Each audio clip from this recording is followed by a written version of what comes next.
Hello ভাই, আসসালামু আলাইকুম। আপনারা সবাই কীরকম জানাবেন কমেন্ট করে। এখানে সরষের তেল পেঁয়াজ বসে দিচ্ছি, এদিকে সরষে বাটা রসুন বাটা আদা বাটা, এখানে সবগুলো পেঁয়াজ সব মিক্সার আছে। তো আপনারা আলাদা আলাদা দিচ্ছেন, যেহেতু আলাদা পানি করে দিচ্ছি মনে করি না, সেজন্য এখানে সবকিছু মিক্স এটাকে রান্না করে রাখছি। এখানে মুরগির মাংস কেটে নিয়েছি, একটা পরে একটা 4 কেজি মুরগি। তো আগে কয়েক পিস রান্না করছিলাম, আজকে আবার কয়েক পিস নিয়েছি, কারণ যেহেতু 4 কেজি থেকে 1 কেজি বাদ দিলে আর 3 কেজি থাকে। একসাথে তো বয়লার মুরগি রান্না করা সম্ভব না, একটু খেতে ভালো লাগে। তো কেউ এরকম খান লাগে জানি না, আমাদের চট্টগ্রাম মাঝে মধ্যে এরকম মানুষের কালকে খেতে ইচ্ছে বলে। আবার আমি মুরগির পিসগুলো ছোটো ছোটো করে কেটে নিয়েছি। তো এগুলো মায় মশলা ছাড়া এখন শুধু তেলের মধ্যে দিয়ে দেবে, বাটা বাটা হবে। কোনো লবণ দিনে মুরগির মাংস একটা ছোটো ছোটো করে কেটে নিয়েছি, আমি আরও বড় করে কাটি আজকে, কারণ এখানে কাছে ছোটো ছোটো করে কেটে এগুলো এরকম কষতে থাক। এটা কাঁচা কলা কেটে নিয়েছি, দেখুন এগুলো গাছের একদম ফ্রেশ কলা কেটে কেটে নিয়েছি। গরমে যে প্রচুর পরিমাণ করতেছে, গরমের মধ্যে তেমন কিছু ভালো লাগতেছে না, খাবার দাবার যায় এবার বলো তাই মোটামুটি ভালো লাগতেছে। আমাদের চট্টগ্রামে 40 করতেছে, কালকে সেরকম করতেছে জানি না, সেটা কমন বক্সে অবশ্যই জানাবে। আমার তো চট্টগ্রামে আজকে 23 তারিখ মে, আজকে সেখানে মরিচ হলুদ আমি কাঁচকলা দিয়ে দেখো রান্না করবো। কোনো মাংস মশলাটা আমি ব্যবহার করবো না, মুরগির মাংস মশলাটা ইউজ করবো।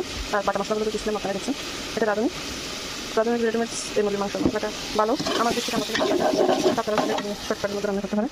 আজকে শুক্রবারের দিন আমি জুমা মুবারক সবাইকে।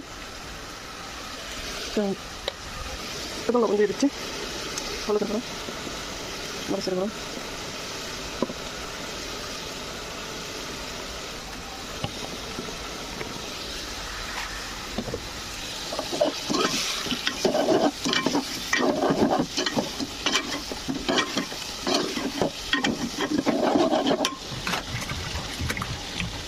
কলা দিয়ে দেবো।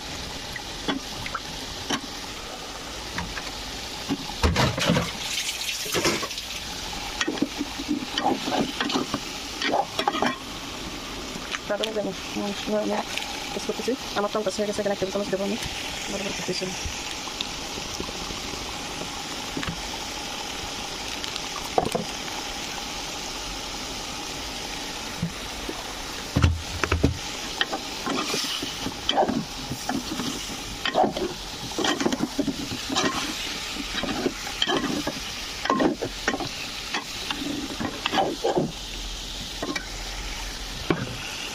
মশলাগুলো পুরো নেওয়া পানি দিয়ে দিচ্ছি।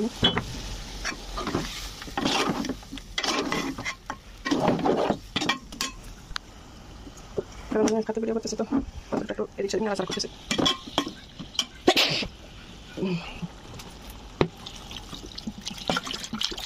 আলহামদুলিল্লাহ তরকারি কষাতে পারতেন হাসি আসে, এটা আমার একরকম তুলে বালে তরকারি কষানো সব কিছু দেখার মধ্যে গেলে হাসি আসে। এটা আমার একটা ড্রাগ অ্যালার্ম সবজি বলে, এটা অনেক কিছু মনে করে, আবার কেউ কিছু মনে করেন না। তো হতে থাক তরকারিগুলো, আমি আর পুরোপুরি আপনাদের সাথে দেখাতে পারছি না। আমি একটু বসে করতে যাবো, আমি তার তরকারি বসে দিয়েছি, এদিকে বাচ্চা সব রান্না করা হয়ে গেছে। শুধু তরকারিটা হতে থাকলে ততক্ষণ আমি আস্তে করে বসে করে আসতে পারবো, যার কারণে আপনাদের সাথে রাখতে পারতেছি না। চলটা একটু ডিপ করে দেবো, আমি আস্তে আস্তে দেখবো সব, তখন একটু ধন্যবাদ দিয়ে নামে ফেলবো, একটু বাজার জিরা করে দেবো, আর কিছু এটা সবাই জানে।